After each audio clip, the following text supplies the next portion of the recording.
Dargaggoonni dhaabbilee barnootaa olaanoo irraa eebbifaman ta'anii hojii mootummaa eeguurraa haala mijataa naannichatti fayyadamuun gurmaa'an bu'aa gaarii argachaa jiru. Dargaggoonni hojii osoo hin tuffatin waanuma harkaa qaban irraa ka'uun sadarkaa guddaarra ga'uu akka danda'anis of bira kutanii carraa hojii namoota biroofis uumuu ni danda'u. Kabajamtoota daawwattoota keenya dargaggoota waldaan ijaaramanii hojiiwwan horsiisa lukkuu, horsiisa horii aannanii fi kanneen biroo irratti gurmaa'uudhaan bu'a qabeessa ta'aa jiran wajjin turtii taasifnee qabna. Hanga xumura sagantaa keenyatti nu faana turaan affeerraa keenya yeroo maraati. Yookiin hojjedhu yookiin baradhu lameen irraa tokko filadhu maslufummaa irraa fagaadhu.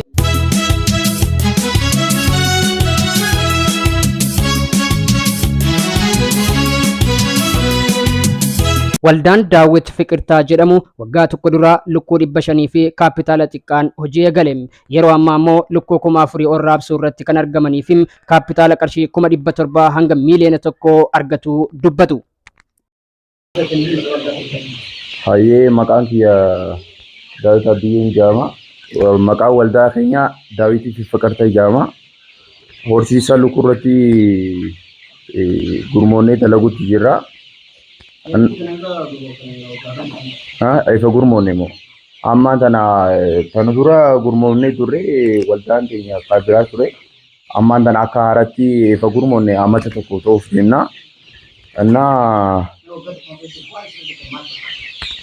Waggaa tokko keessa bu'aan nuti arganne gizee duraan eegallu lukkuu baay'ina 500 irraa eegalle amma tana lukkuun teenya baay'ina 4,000 geenyee jira. Waldaan kun hojii kana caalatti babal'isuuf hanqina iddoo horsiisa lukkuu akka qaban dubbatu. Bulchiinsi magaalaa kanaan dura lafa horsiisaaf ta'u kennuufillee ammatti hanqina maallaqaa mana ijaaruuf dandeessisu akka qabanii fi waldaan kun kana caalaa hojii kana babal'isuuf fedhii akka qaban ni dubbatu.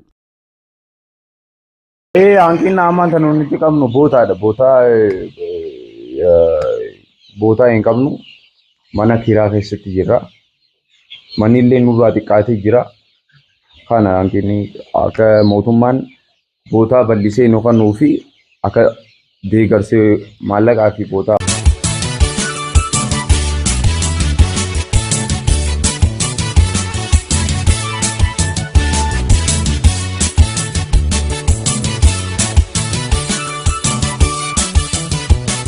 Isa kana furuudhaaf yookiin ammoo komii kana hagam quba qabdu jechuudhaan magaalattitti itti gaafatamaa waajjira carraa hojii uumuu fi ogummaa magaalaa obbo Iyyaasiin Ahmad dubbisne. Dhugaadha. Sirriidha. Komiin isaaniitis sirriidha. Haa ta'u immoo nuti komii isaanii san jalqaba laalleetti ture. Waajjira lafa bulchiinsa magaalaa Galamsoo keenya wajjin dhugaa dubbachuu waajjira konkolaataa muda qaba. Lafa kaarimeetirii istaandaardii isaan ittiin gurmaa'anii fi istaandaardii qajeelfamni jiru lafa dabarsinee kennineef jirra jecha. Haa ta'u immoo ijoolleen kun eebbifamtoota yuunivarsiitiiti. Kaashii yookaan maallaqa hin qaban. Kanaaf ijaarrachuu hin dandeenye jecha. Rakkoo kana furuudhaaf maaltu godhuu qabna jennee horee maanaajimentiinis mari'anneetii kan jirru ta'uu isaati jecha. Maanaajmentii qofa osoo hin taane horee qindeessaa keenyaanis mari'anneetii kan jirru ta'uu isaati. Kana keessatti immoo liqii jarri kun akka argatu haala mijeessinee fi baankii siinqeetti faayilli isaanii akka galu gooniitti jirra jechuudha. Komiin isaanii kun komii sirriiti yeroo dhiyootti lafa nuti dabarsinee kennineef sanirratti liqiin gaafa kennamuuf xiqqoo liqiin irraa harkifatu malee gaafa liqiin kennamuuf rakkoon isaanii kunniin furama abdii jettuu qabnaa jechuudha. Kanaaf rakkoo hudhaa guddaa kan nuti ta'e rakkoo liqiiti. Yeroodhaan dhiyeessiin liqii waldaa kanaaf yeroodhaan dhiyeeffamuu dhabuun hudhaa guddaa nuti ta'eeti. Malee nuti gama keenyaan dirqama keenya waan bahachuu qabnu lafa dhiyaatuu fi qabu dhiyeessinee fi akka jiru asumaan akka nu hubattan jechuu barbaadaati. Hundaa olitti immoo waajjira lafaa galatoonfachuun barbaada. Kana asitti immoo baankiin siinqeelleen hatattamaan waldaa kanaaf osoo laaltee liqii tana daftee naa kennitee fi nu kennitee fi waan jettuun qaba. Maddi rakkoodhaa filaaniin dogoggoraan maqaan filaanii mana kaartaa mana jireenyaa isaanii wabii ta'e sanirratti filaaniin maqaa dogoggora qaba. Siinqeellee qofatti komiidhaaf osoo hin taane filaaniin maqaa irratti dogoggore san bifa haaraan adaamatti ergineet sirreessinee amma dhufee jira jechuudha. Waan sirreessine san immoo waliin baankii siinqee erginee jira amma. Namoonni hedduun hubannoo gahaa dhabuurraa kan ka'e waldaan ijaaramanii jijjiiramuu caalaa qe'eetti hafuun ni mul'atu. Isa kana furuudhaaf waajjirri carraa hojii uumuu fi ogummaa magaalattii hubannoo bal'aa irra deddeebi'ee kennaa tureen naannichatti hedduminaan kan hin beekamne waldaaleen lama horsiisa horii aannanii irratti hirmaachuudhaan yeroo gabaabaa keessatti jijjiiramni saffisaa ta'e akka dhufu danda'u turtii waliin taasifneen ni kaasu. Sinqee Tasfaayee maqaa waldaa Ammabeetii fi Sinqee horii aannanii ka gurmoyne amma xiqimtii baatii dabre kan xiqimtii keessatti eegalle asitti nuti ga'annan kana guyyatti ni ganama ni ilmina warra ilmoo hoosisuuf ni jiraame isaaniif ni kennina warra kaan fayyadamuufis ni gurgurra kana qaba fayyadamni kenna.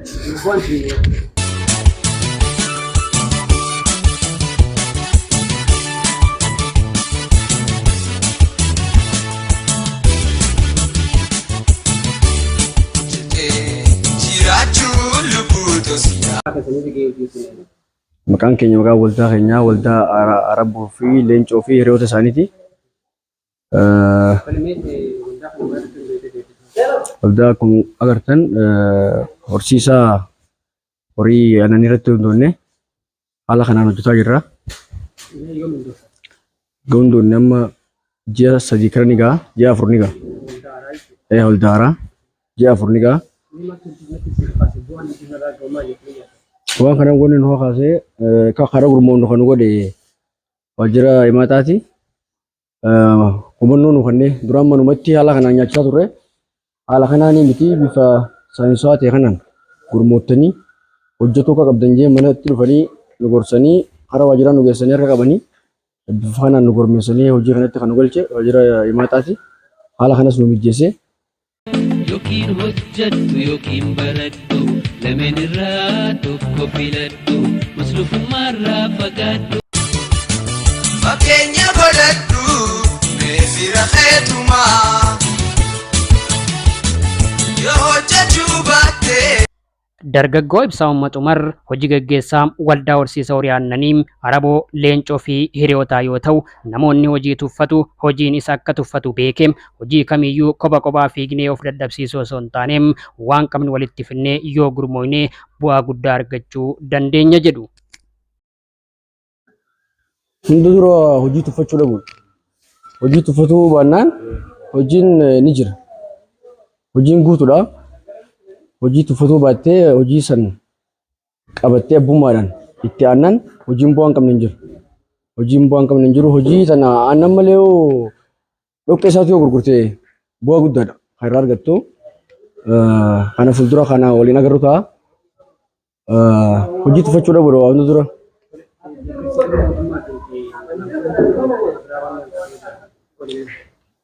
Deeggarsi karaa mootummaatiin nu godhame haalaan bareedaadha. Wanti amma akka rakkootti nuti himannu yoo jiraatte iddoo amma nyaata iddoo jirtu hunda nyaatatti kuusne iddoo horii kana irratti gabbaafnee horiin kun irratti boqonnaa godhu. Iddoo dhoqqee fi kana irratti gabbaafu kana rakkasaa jirra. Kanas yoo danda'an ilaalcha keessa kan nu galchanii jira. Ji'oota muraasa dura kan hundeeffame waldaan Araboo Leencoo fi hiriyoota jedhu kun istaandaardii barbaachisu hunda karaa guuteen hojiitti kan gale karaa qulqullinaa fi bu'aa buusuu danda'uun sochiirra jira. Haga sadarkaa teeknooloojiin to'achuun waldaa muuxannoo gaarii dabarsuu danda'u jechuudhaan nutis addatti dargaggoo Ibsaa Uummat Umar waliin turtii taasifneerra. Mee maaltu adda godha kan jedhu walumaan haa daawwannu. Iddoon tun kwaarantaan ruumidha.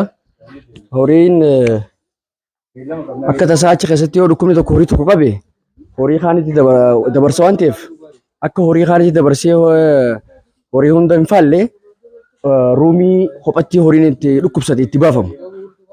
Hottolumaan laalla. Amma tiyyoon tun sanyii bareedduudha. Jersii yanii sanyii ishiiti.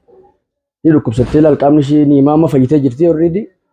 Dhukkubsatteeti kophatti baasne asitti akkamamtee ammaan tan asitti nyaachaa jirti. Ji'a tokko booda amma horiitti ni makamte jechuudha. yeroo fayyatu horiitti makamtee jechuudha. Horiin dhukkubsatee as finnee asitti doktorri yaala kannaaf jechuudha. Kwaarantaayinii ruumii dhutun. Akkuma nama koronaan qabe koo baasan sanii jechuudha. Hedduudhaatu jira uumaan ilma namaa fakkeenya godhadhu. Kun shankooroodhiiti. Amma dhaabne erguma asitti galgalle dhaabne shankoora kana haala kanaan kunuunsaa jirra. Shankoorri kun kunuunfame jennaan already nyaata horiidhaaf guyyaa tokkoo fi guyyaa lama yoo sirraa shaffane wanta qaamete horiin guyyaatti qarshii 2,000 ol nyaata. Qarshii 2,000 ol seef goote jechuudha. Asuma lafa xiqqoo sana irratti akka kunuunsine akka hojjechaa jirra. Tun ammoo seefti taankariidha. Seefti taankariin kun fincaan horiidha. Fincaan horiidha iddoo akka keessa mooraa kana hin faalle. Mooraa faalee kan balleessine fincaan horii aseen tuubboodhaan finnee itti neeyne. Fincaan horiidha. Tuubboodhaan finnee asitti neeyne. Achirraa ka'ee jechuudha. Yoo fincaan horii akkasumatti akka fincaaniin mooraa keessa kaa'u taate naannoo sanii faalaa naannoo sanattis ni ajaa mooraa sanas ni balleessa waan ta'eef dhukkeen hin ajoottu fincaantu ajaa fincaan saniif asitti galchine.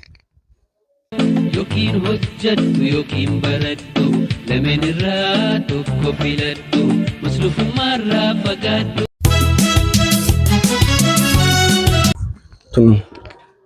Tun iddoo haara baafannaati. Akkuma beekamu namni asitti horii kana tajaajilu bakka buluu isa barbaachisaa, bakka haara itti baafatu isa barbaachisaa. Tun iddoo haara baafannaati. Asitti haara baafattaa. Akkuma beekamu asitti haara baafattaa. Kun ammoo kun kaameraadha. Kaameraan wifi ni jira. Mobaayilaa kan keetii fi kaameraa walirratti hiita. Iddoo deemtutti horiin kiyya maalirra jira dhukkubsatee waan dhukkubsannee nyaata kananiif moo hin kennine bifa salphaa ta'een laaltaa. Gatii salphaadhaa qarshii 7,500 gatii salphaadhaan jechuun bifa moderni ta'een qabeenya kan kee to'attaa jechuun kunis akkasii galatooma. Siyaa lubbutoo hojjechuu sidamaa.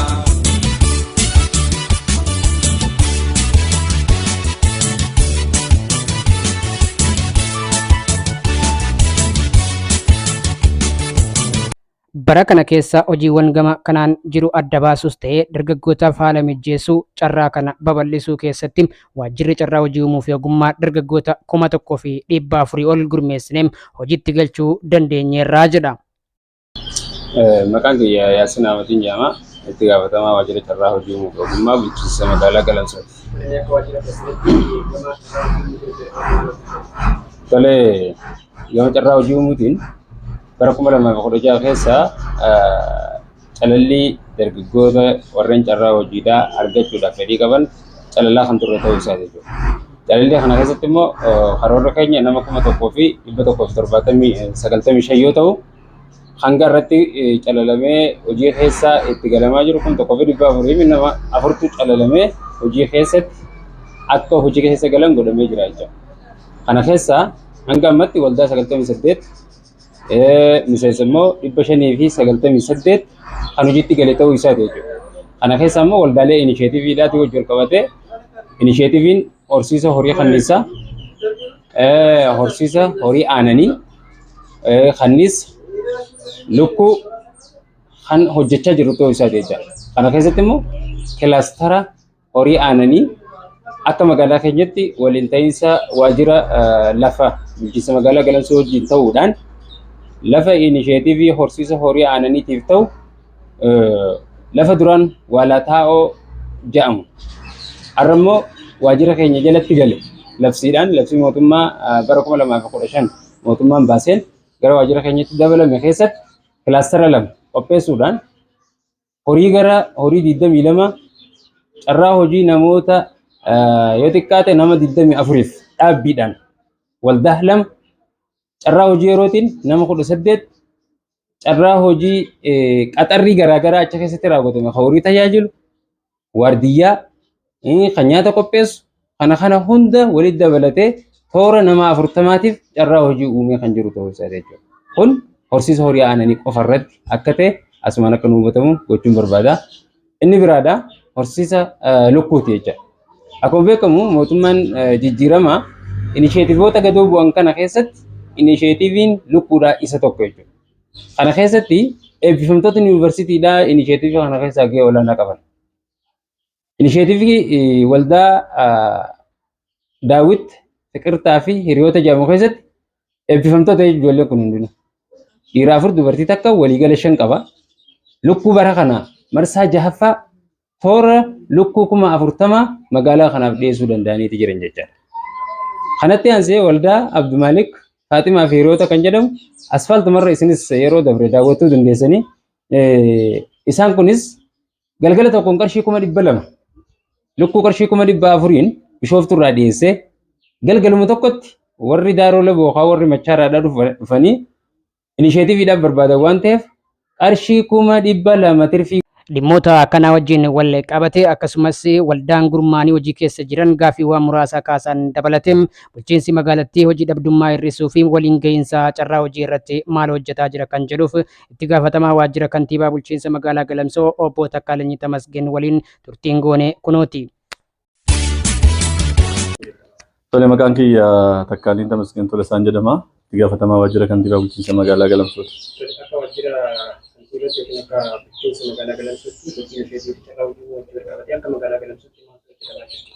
Tole egaa hojiin isheetiifi sadarkaa magaalaa keenyaatti wal qabatee bara baajata kanaa keessatti hojiin hojjetamaa jiru hojii hedduudha. Hojiiwwan gama carraa hojii uumuutiin wal qabatee keessattuu barattoota yuunivarsiitiiwwan adda addaa irraa eebbifaman kolleejiiwwan adda addaa irraa eebbifaman kana ijaaranii waldaadhaan ijaaranii hojiitti galchuu keessatti barana hojii guddaadha sadarkaa magaalaa keenyaatti kan hojjetame.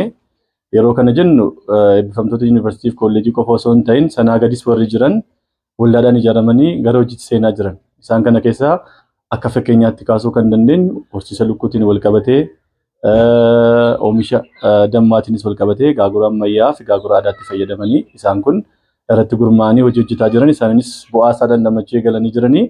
Kana qofa miti horii aannaniitiinis wal qabatee isa kana keessatti dargaggoonni keenya sadarkaa magaalaa keenyaa jiran gurmaa'anii hojii hojjechaa jiran. Kanaanis bu'aan argamaa jiru bu'aa lakkoofsaan illee tokko lama inni lakkaa'uu dandeenyudha. Isaan kunis bu'aa kanaan irraa fayyadamaa akka ta'aa jiranitti dargaggoonni keenya kan nu ibsaa jiran jechuudha. Kanaafuu akka waliigalaatti waldaan barana sadarkaa magaalaa keenyatti ijaarame waldaa hedduudha.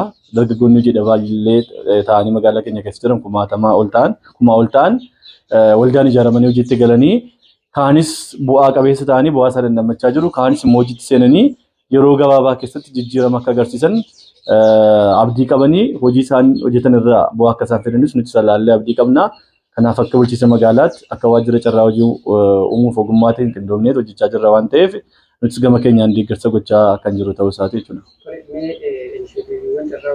Waldaa ijaaraman akka daawwatu keessatti waldaa hojii hanqina manaa qabnaa mana firaa keessa akka jiranii fi akkasumas dachii lafas argamee waan irratti ijaaramne sababa hanqina dhiyeessuun rakkachaa jirraa jira. Akka bulchiinsa magaalaa kana bakka maal keessatti jirtu? Sheedii ijaaruutiin wal qabatee barana karoora nuti qabanne sheedii 9 ijaaruuf karoorfannee ture akka bulchiinsa magaalaatti. Kana keessaa kurmaana 1 fi 2ffaa irratti sheedii 2dha kan ijaarree. Sheediiwwan kan biraas ijaarree ijoollee ijaaramanii keessatti horsiisa lukkuutiin wal qabatanii ijaaramanii mana kiraa keessa jiran kana itti baasuuf saayitiin lakkanuuf qophaa'u waajjira lafaatiin hojjechaa jirra. Isaanii hojii walii gallee saayitiin lafaa qophaa'ee yeroo gabaabaa keessatti kurmaana isa kana keessatti sheediiwwan karoora bara kana keessatti qabanne nu hafan torbanuu ijaarree isaan kanaaf kan raabsinu akka ta'uti. Gama biraa liqiitiin wal qabates baankii Sinqee wajjin ijaaramanii walitti hidhamiinsi godhamee liqiin akka inni qophaa'uu fi haalli akka mijatuuf kantiibaan keenya maanaajara baankii Sinqee wajjin marii gabaabaa kan taasisee jirudha. Saniinis kallattii kaa'amee jira jechuudha. Kallattii kaa'ameen yeroo gabaabaa keessatti haalli liqii mijatee fi ijoolleen kun irra caalaan barattoota waan ta'aniif manneen barnootaa keessa turanii kolleejii keessa yuunivarsiitii keessa turanii maallaqa hin qaban kan isaan qaban ogummaadha jechuudha. Ogummaa kanaan immoo hojjetanii carroomuudhaaf dirqama maallaqni isaan barbaachisaa. Maallaqa kana immoo qaamni maallaqa liqeessuufii qabu waa mootummaa kan ta'e baankii Sinqee waan ta'eef baankii Sinqeetii wajjin haalli harkifannaa tokko ni jira. Liqii liqeessuu keessatti kallattiin gubbaan ganuu dhufatu wanni jedhamu tokko ni jira. Haa ta'u malee sadarkaa magaalaa keenyaatti liqiiwwan kanaan dura bulanis ta'e liqiiwwan haaraa fudhatamanii jiran qindoominaan baankii Sinqee wajjin waajjira carraa hojii uumuu wajjin waajjira bulchiinsa magaalaa wajjin hojjechuudhaan liqiin sun yeroon akka inni deebi'u taasifamee Deebiin liqiin kun immoo baasii ta'ee ijoollee kanaaf akka liqeeffamuuf baankii itti gaafatamaa yookaan maanaajara baankii Sinqee wajjin kantiibaa wajjin wanni walii galanii jiranii inni kunis yeroo gabaabaa keessatti kan furamataa jechuudha akkuma ishee ibsan. Kanaafuu kanaaf dhimma kanaan wal qabatee hanga ammaatti rakkoon jiraatus kallattii kaamiin yeroo gabaabaa keessatti sheediinis liqiinis kan haalli mijatuuf akka ta'udha.